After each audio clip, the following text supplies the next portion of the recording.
Ouvrons notre Bible au livre de Nahum 1. Nahum 1.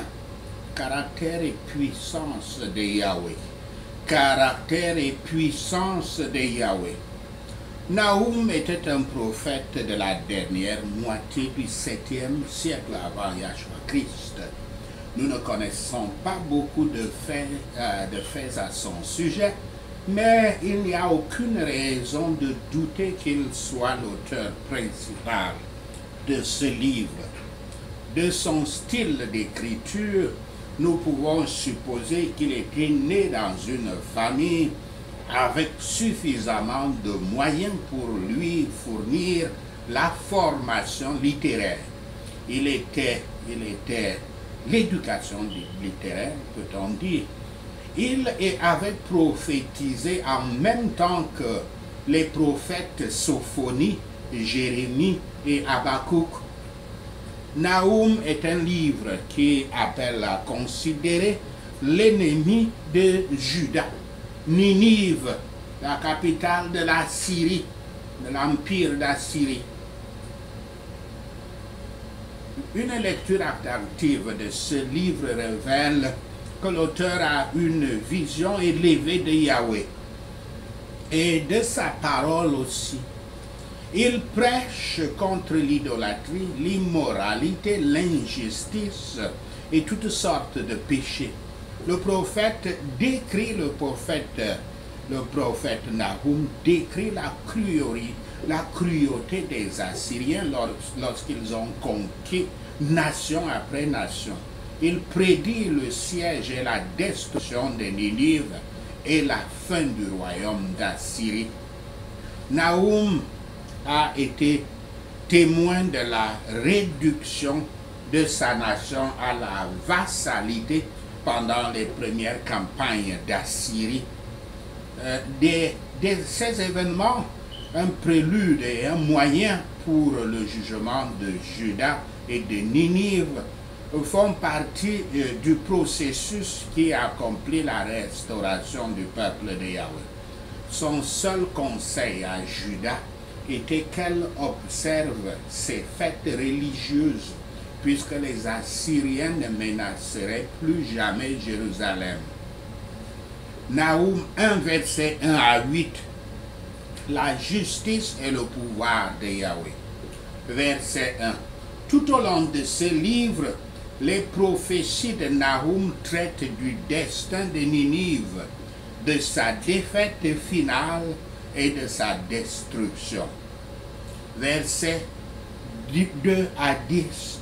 Nahum commence sa prophétie par un hymne en deux parties qui expose le thème et décrit les éléments clés de la nature de Yahweh. Yahweh est un Dieu de justice qui punira les méchants et vengera les siens. Il est un Dieu souverain et puissant qui, bien qu'il ait peiné depuis longtemps, vaincra ses ennemis coupables, et il est bienfaisant. Il détruira ceux qui complotent contre lui. La répétition de ces vérités générales concernant le caractère et le travail de Yahweh fournit une base pour leur application à la situation mondiale du temps de Nahum. Versets 8 à 10. Yahweh, dans sa colère judiciaire, viendra contre ses ennemis comme un commandant victorieux poursuivant ses ennemis dans les recoins les plus éloignés de la terre. Comme des hommes emmêlés dans des épines ou vaincus par leur propre ivresse, ils seront facilement renversés. La colère ardente de Yahweh les consumera comme le feu. Ils ne concevront pas leur intrigue sournoise une deuxième fois. Les ruines réelles de Ninive montrent une preuve abondante de l'intensité de l'incendie qui avait consumé la ville déchue. quelle que soit l'application de ces versets aux ennemis de Yahweh en général, il est évident que les déclarations prophétiques de Nahum ont une pertinence particulière pour Ninive. Environ 100 ans auparavant, à la prédication de Jonas, les Ninivites se repentirent et furent épargnés. Mais peu de temps après, ils devinrent plus mauvais que jamais. Ninive ne sait pas que c'est Yahweh qui se bat contre elle, mais on lui dit quel Dieu il est. Il est bon pour tous de mélanger la foi avec ce qui est dit ici concernant Yahweh, qui parle de la grandeur, de la grande terreur aux méchants et du réconfort aux croyants. Que chacun en prenne sa part, que les pécheurs le lisent et tremblent, et que les saints le lisent et triomphent. La colère de Yahweh contraste avec sa bonté envers son peuple.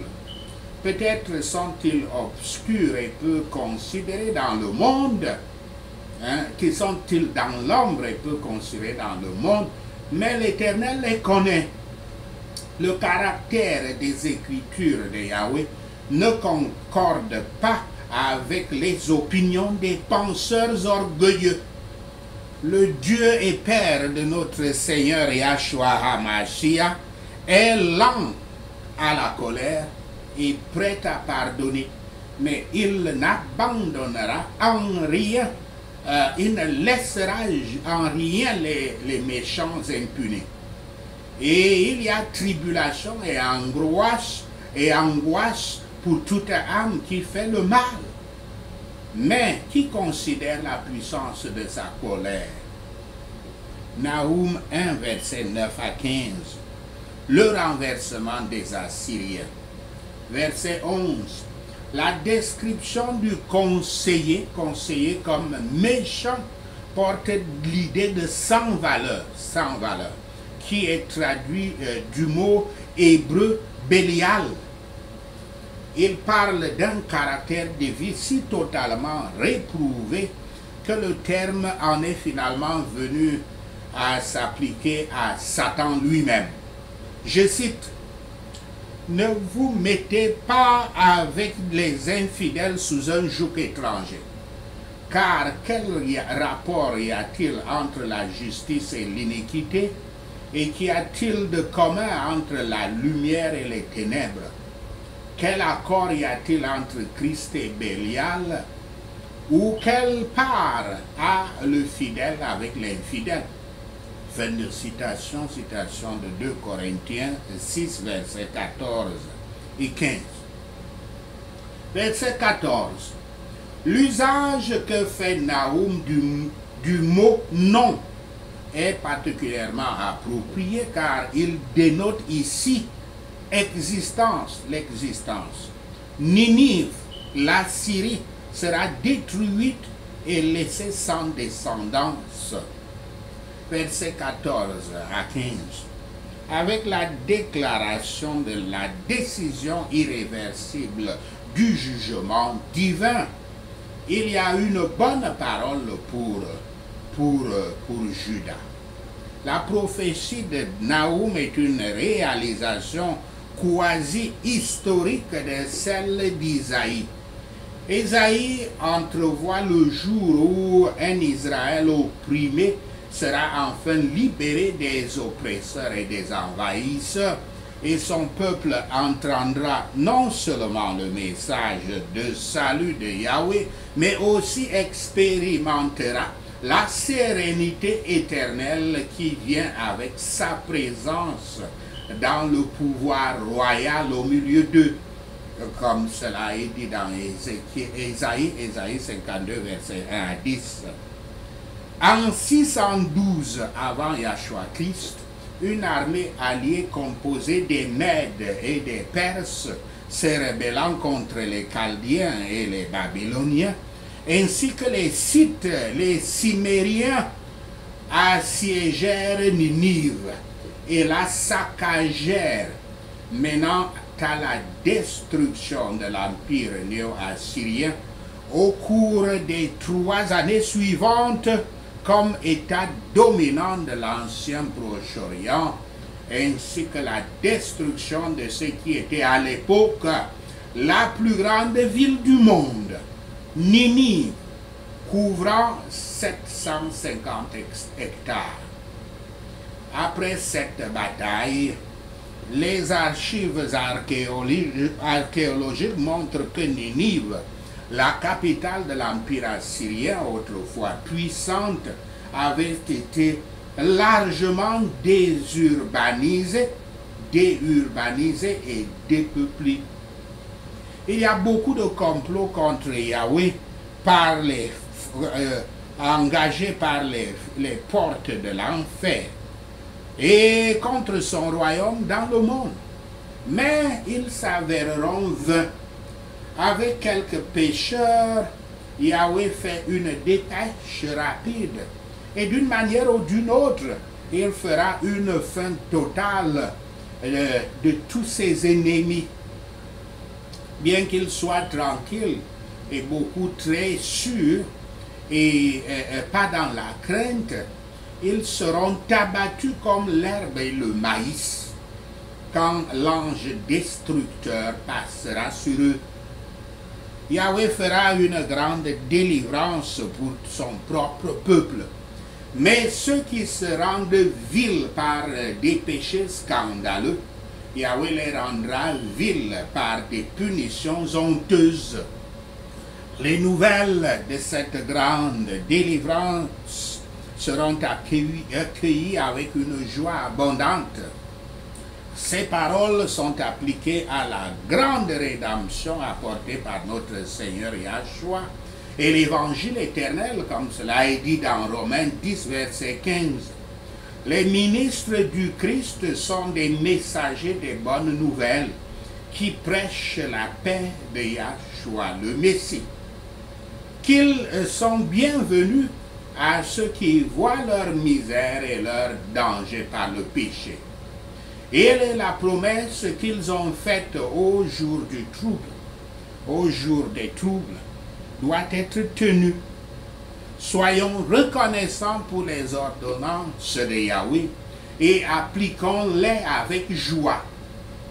Attendons avec espoir un monde où les méchants ne pourront jamais entrer et le péché et la tentation ne seront plus connus.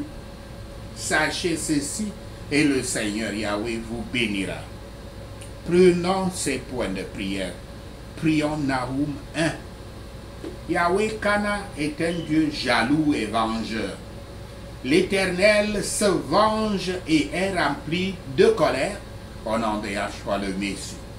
Yahweh se venge de ses ennemis et libère sa colère contre ses ennemis au nom de Yahshua le Messie. Yahweh est lent à la colère, mais grand en puissance. L'Éternel ne laissera pas le coupable impuni au nom de Yahshua le Messie. Le chemin de Yahweh est dans le tourbillon et la tempête, et les nuages sont la poussière de ses pieds au nom de Yahshua le Messie.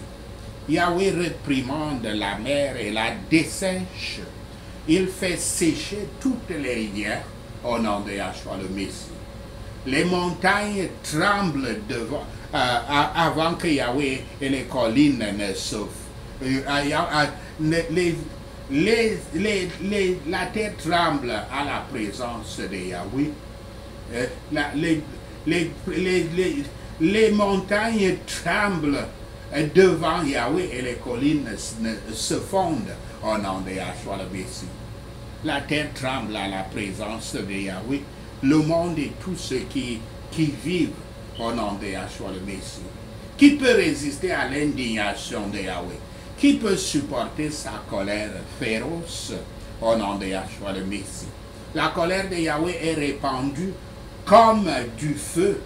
Les pierres sont brisées devant lui au nom de Yahshua le Messie. Yahweh est bon, un refuge dans les temps difficiles. Il prend soin de ceux qui ont confiance en lui, au nom de Yahshua le Messie. Mais avec un déluge écrasant, Yahweh prononce la fin de Ninive, la ville cruelle, au nom de Yahshua le Messie. Yahweh poursuit ses ennemis dans le royaume des ténèbres, au nom de Yahshua le Messie. Tout ce qu'il complote contre Yahweh, il va y mettre fin. Le problème ne viendra pas une seconde fois, au nom de Yahshua le Messie. Les ennemis de Yahweh sont empêtrés parmi les épines et ivres de leur vin. Ils sont consumés comme du chaume sec, au nom de Yahshua le Messie. De toi, Ninive, est venu le conseiller sans valeur, Bélial, qui a comploté le mal contre Yahweh et qui a conçu des plans pervers, au nom de Yahshua le Messie. Bien qu'ils aient des alliés et qu'ils soient nombreux, Yahweh Kana fait qu'ils soient détruits et qu'ils meurent, au nom de Yahshua le Messie. Bien que Yahweh nous ait affligés, Église éternelle, il ne nous affligera plus, au nom de Yahshua le Messie. Maintenant, Yahweh brise leur joug de notre cou et déchire nos chaînes, au nom de Yahshua le Messie. Yahweh a donné un commandant te concernant, ville cruelle de Bélial. Tu n'auras pas de descendance pour porter ton nom, au nom de Yahshua le Messie. Yahweh Kana détruit les images et les idoles qui sont dans le temple de leur Dieu et prépare leur tombe, car elles sont viles, au nom de Yahshua le Messie. Regarde, ô Église de Yahweh, là sur les montagnes, les pieds de celui qui apporte la bonne nouvelle, qui proclame la paix, au nom de Yahshua le Messie. Célèbre tes fêtes, Église de Yahweh, et accomplis tes vœux, au nom de Yahshua le Messie. Bélial, le vil, ne vous envahira plus. Dans son intégralité, il sera certainement coupé. Merci Seigneur d'avoir entendu nos prières. Merci Père pour tes réponses à nos prières. Seigneur, nous te rendons gloire, nous te louons, nous t'adorons. Nous bénissons ton Saint-Nom. Au nom de Yahshua le Messie, nous prions. Amen. Hallelujah.